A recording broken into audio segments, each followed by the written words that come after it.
नमस्कार सर्वांना. श्री स्वामी समर्थ. आज आपण आजच्या व्हिडिओमध्ये बघणार आहोत, सध्या माळाचा पंधरवडा म्हणजेच पितृपक्षाचा पंधरवडा चालू आहे. तर या पितृपक्षाच्या पंधरवड्यामध्ये आपल्याला फक्त नाही फक्त आपले पितरांचेच म्हणजेच आपल्या पूर्वजांचेच या दिवसामध्ये आपल्याला स्मरण करायचं आहे, त्यांची आठवण काढायची आहे. त्याचबरोबर त्यांच्यासाठी आपण वेगवेगळ्या प्रकारच्या सेवा करायच्या आहे. श्राद्ध, पिंडदान, त्याचबरोबर तर्पण अशा प्रकारचे आपल्याला या दिवसामध्ये आपल्या पितरांसाठी, आपल्या पूर्वजांसाठी आपल्याला श्राद्धविधी आणि त्यांची वेगवेगळ्या प्रकारच्या सुद्धा आपल्याला या दिवसाच्या पंधरवड्यामध्ये पितृपक्षाच्या सेवा करायच्या आहेत. तर आज आपण आजच्या व्हिडिओमध्ये बघणार आहोत पितृदोष म्हणजे काय आणि त्याची कोणती कोणती लक्षणे आहेत तेच आज आपण आजच्या व्हिडिओमध्ये पाहणार आहोत. तर प्रथम आज आपल्या व्हिडिओमध्ये आज आपण पितृदोषाची कोणती कारणे आहेत ते समजून घेणार आहोत आणि येणाऱ्या ज्या पुढच्या व्हिडिओमध्ये आपण पितृदोष नाहीसा करण्यासाठी किंवा पितृदोषाचं आपल्याला जे काही दोष लागतात पितरांचे ते दूर करण्यासाठी कोणकोणते उपाय करावेत किंवा कोणत्या सेवा केल्यामुळे आपण त्याच्यापासून आपल्याला मुक्ती मिळेल हे आपण पुढच्या व्हिडिओमध्ये पाहणार. तर आज आपण पितृदोष म्हणजे काय आणि त्यांची प्रमुख अशी कोणती लक्षणे आहेत आणि कोणती प्रमुख अशी कारणे आहेत ते आज आपण आजच्या व्हिडिओमध्ये पाहणार आहोत.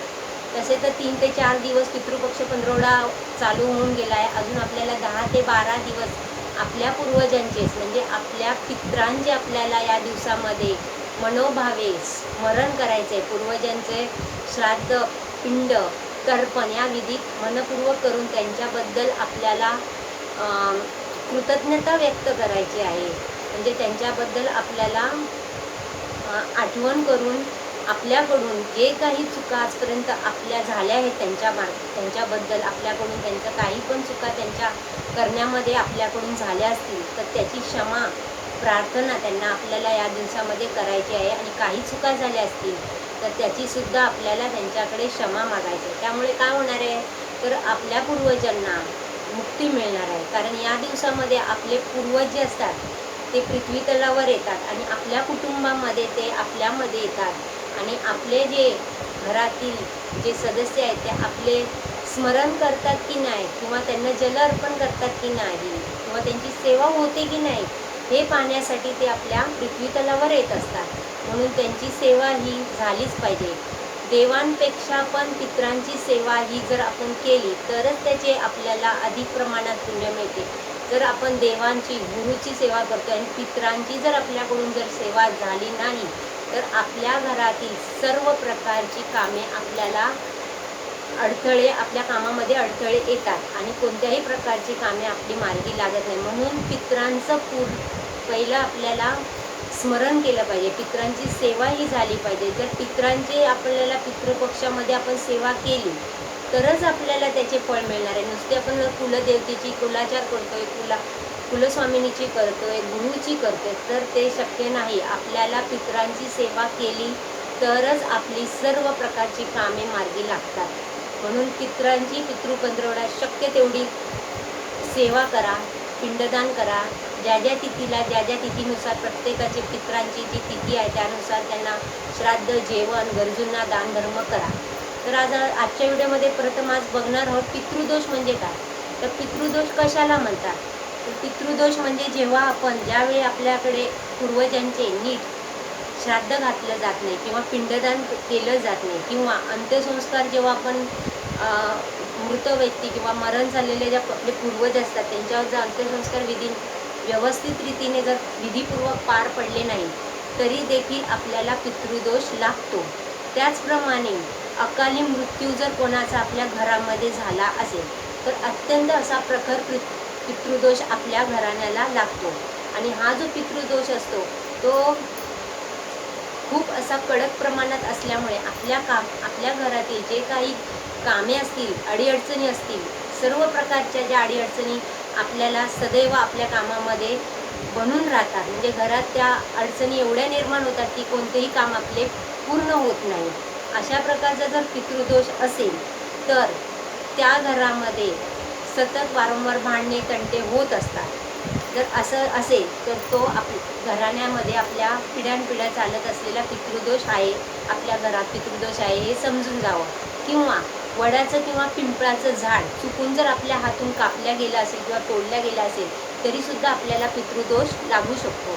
त्याचबरोबर एखाद्या सापाला जर इजा केली तर किंवा चुकून जर तो साप आपल्या हातून मारला गेला असेल तरीसुद्धा आपल्याला कडक असा प्रखर पितृदोष लागण्याची संभावना असते. तर असे जर कारणे असतील कोणाच्या घरामध्ये आपल्याकडे तर त्याला पितृदोष असतो असं समजून जावं. तर या पितृदोषाची कारणे कोणती आहेत, लक्षणं कोणती आहेत ती सुद्धा आज आपण पाहणार आहोत. तर बघा, एखाद्या घरामध्ये खूप देवांचं करतो आपण, कुलदेवतेचं करतो, सर्व करतो, पण एखाद्याला मूल होत नाही. खूप उपचार करतो आपण, अनेक प्रकारचे ट्रीटमेंट घेतो, औषध गोळ्या घेतो, पण मूल होत नाही. तर त्या घरामध्ये समजून जावं की पितृदोषाचं त्यांना हे आहे, म्हणजे पितृदोष आहे असं ओळखून जावं. त्याचप्रमाणे संतती न राहणे, संतती होऊन सुद्धा ती न टिकणे किंवा संतती झाली तरी तिला अपंगत्व येणे किंवा झालेली जी संतती आहे किंवा मूल आहे ते मंद होणे किंवा त्याला कोणत्याही प्रकारचे आजार होणे, तर तो पितृदोष आहे असं आपण समजून जावं. त्याचप्रमाणे व्यवसायामध्ये, नोकरीधंद्यामध्ये हानी होणे, नोकरीधंद्यामध्ये बरकत न येणे किंवा व्यवसायामध्ये व्यवसाय न चालणे, अशा प्रकारची जर अडचण आली तर तिथे पितृदोष असावा असं समजून जावं. त्याचप्रमाणे कुटुंबामध्ये सतत वादविवाद, तंटे, भांडणे असे अनेक प्रकारची जी कारणे आहेत जर कुटुंबात होत असतील तरीसुद्धा पितृदोष आपल्या घरात असावा असं समजून जावं. त्याचबरोबर अनेक प्रकारचे एखाद्या व्यक्तीला जर आपल्या घरामध्ये कोणाच्या आजार असतील किंवा आजार होऊन सुद्धा तो लवकरात लवकर बरा होत नसेल तरी देखील ते लक्षण पितृदोषाचं असावं असं समजून जावं. त्याचप्रमाणे वारंवार अपघात होणे, घरामध्ये कुटुंबामध्ये वारंवार एखाद्या व्यक्तीचा सारखा अपघात होणे हे सुद्धा पितृदोषाचं एक अत्यंत असं महत्त्वाचं कारण आहे. किंवा एखाद्या घरामध्ये एखादी व्यक्ती फाशी देऊन किंवा जळून मृत्यू पावणे किंवा तिला मोक्ष न मिळणे, मुक्ती न मिळणे हे सुद्धा एक पितृदोषाचंच लक्षण मानलं जातं. त्याचप्रमाणे आपल्या घरामध्ये किंवा परिवारामध्ये कोणतेही मालमत्ता किंवा प्रॉपर्टीवरून सतत वाद होणे किंवा प्रॉपर्टी मालमत्ता आपल्याला लवकरात लवकर कोर्ट कचेऱ्या असून सुद्धा न मिळणे हे सुद्धा एक पितृदोषाचं प्रमुख कारण किंवा लक्षण मानलं गेलं आहे. त्याचबरोबर एखाद्या कुटुंबामध्ये खूप उपाय करून सुद्धा एखादी व्यक्ती लवकरात लवकर बरी होत नसेल किंवा एखादा जर मनुष्य व्यसनाधीन असेल आणि तो जर लवकरात लवकर व्यसन सुटत नसेल त्याचं आणि व्यसनाच्या पाठी जर लागला असेल तरी त्याला पितृदोष असू शकतं.